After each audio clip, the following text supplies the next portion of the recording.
सध्या संबोधित करतायत खासदार विशाल पाटील। लाजा वाटल्या पाहिजे। हा कुठल्याही धर्मासाठी देवासाठी रस्ता नाही।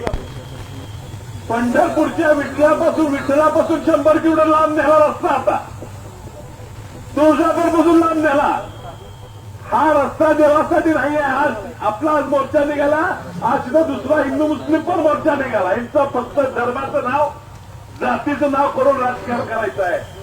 जर 1 लाख कोटी महाराष्ट्राच्या प्रत्येक तालुक्यात विमानतळ होईल, 200 कोटी विमानतळ तयार होते, याला रस्त्याला 1.25 लाख कोटी घ्यायचे।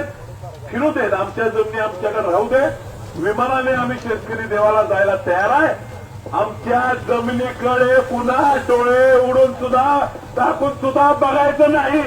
हे आमच्या हक्काची जमीन आहे, विचार करा।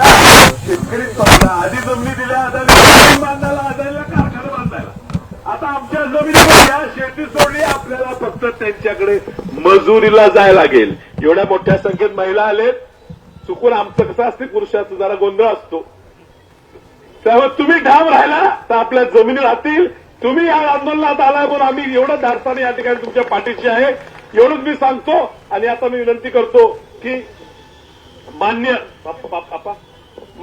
जयंत पाटील साहेब माजी मंत्री हे आपले मनोगत करतो। एबीपी माझा, उघडा डोळे बघा नीट।